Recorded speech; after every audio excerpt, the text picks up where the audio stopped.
Morning students of class first year. Today I taught you the types of classification. Earlier I sent you the material. You will be, I think you make the notes. The types of classification basically classification तीन तरीके का होता है. एक होता है artificial, दूसरा होता है natural और तीसरा होता है phylogenetic. अब artificial क्या है कि इस सिस्टम को सबसे पहले एल्डर्स ने दिया था. इन्होंने क्या किया है कि जो ऑर्गेनिज्म का क्लासिफिकेशन किया था उसके जो बेस था, बेस क्या था, हैबिट और हैबिटेट. यानी किसी भी ऑर्गेनिज्म को इन्होंने क्लासिफाई कैसे कर दिया, हैबिट और हैबिटेट के आधार पर. ठीक है, कि वो कहाँ रहता है और उसका नेचर क्या है. कि जैसे अब इन्होंने कह दिया कि साहब चिड़िया और इंसेक्ट, बर्ड्स और insect both are the same. क्यों? क्योंकि दोनों की हैबिट क्या है, दोनों फ्लाइट करते हैं, इसलिए ऐसा किया.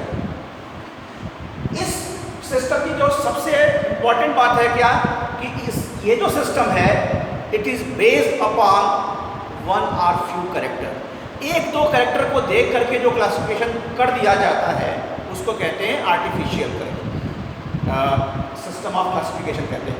ये गड़बड़ है, ये थोड़ी सी बात गलत है कि अगर मान लीजिए हमने किसी एक की बात किया, अगर मान लीजिए हम चिड़िया और इंसेक्ट की बात करते हैं, अगर ग्रासहॉपर और बर्ड की बात करते हैं, बर्ड और ग्रासहॉपर दोनों ही फ्लाई करते हैं, दोनों ही फ्लाई करते हैं.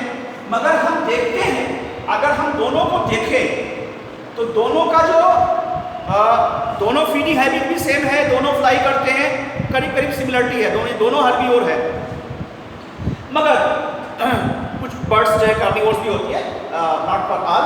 तो बर्ड्स मान लीजिए कि हमने कुछ बर्ड्स मान लीजिए कि आपकी हर्बीवोर, जैसे ग्रासहॉपर है फॉर एग्जांपल, तो ग्रासहॉपर है और बर्ड्स भी क्या है, वो भी कुछ बर्ड्स जो है वो आपकी हर्बीवोर है, वो ग्रास खाती हैं, दोनों ही फ्लाइट करते हैं. मगर जब देखा गया दोनों में बेसिक डिफरेंस क्या देखा गया, क्या था कि डिफरेंस ये आया कि जो बर्ड्स होती हैं वो कॉर्डेट होती हैं और जो इंसेक्ट होते हैं वो इनवर्टिब्रेट्स होती हैं, या यूँ कह लीजिए बर्ड्स जो होती हैं वर्टिब्रेटा में आती हैं और इंसेक्ट जो होती हैं वो इंसेक्ट जो होते हैं वो इनवर्टिब्रेट्स में होते हैं. जिससे दोनों क्या हो गए, दोनों अलग अलग हो गए. यानी क्लासिफिकेशन ये जो है, अगर इस बेसिस पे क्लासिफिकेशन किसी का कर दिया जाए एक दो कैरेक्टर के आधार पर तो मिस्टेक होने के चांस ज़्यादा रहते हैं. इसलिए इस क्लासिफिकेशन को उतना ज़्यादा रिवार्ड नहीं दिया जाता है. दूसरा सिस्टम ऑफ क्लासिफिकेशन आया जिसका नाम था नेचुरल सिस्टम ऑफ क्लासिफिकेशन. बहुत अच्छा सिस्टम है, फॉलो किया जाता है. इस सिस्टम को दो साइंटिस्टों ने दिया, बेंथम और हुकर. बेंथम एंड हुकर ने इनको दिया था. बेंथम और Hooker both are the working with the Royal Botanical Garden at Kew, England. इन्होंने इंग्लैंड में botanical garden, royal botanical garden है, बहुत बड़ा बॉटनिकल गार्डन है क्यू में.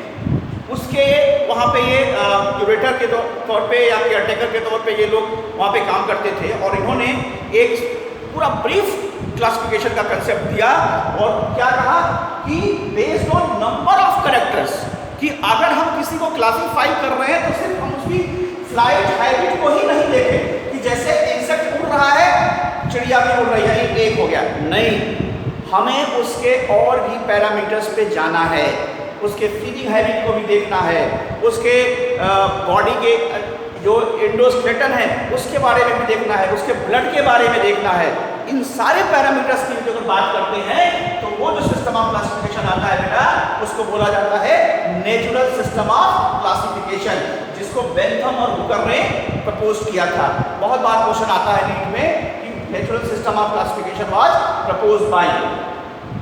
अब आता है फाइलोजेनेटिक. तो फाइलोजेनेटिक का मतलब क्या हुआ कि ऐसा क्लासिफिकेशन जो एंसेस्ट्रल बेसिस पे हो, मतलब कि नॉट पेरेंटल, एंसेस्ट्रल बेस पे हो, मतलब कि पूर्वजों के गुण के आधार पर जो क्लासिफिकेशन किया जाए कि इसका मतलब कि इसका एंसेस्टर रहा होगा. ठीक है, इसके एंसेस्टर ऐसे रहे होंगे. कहते हैं हम हमारे एंसेस्टर एप्स हैं, तो यानी कि कुछ ना कुछ कैरेक्टर हमारे एप्स के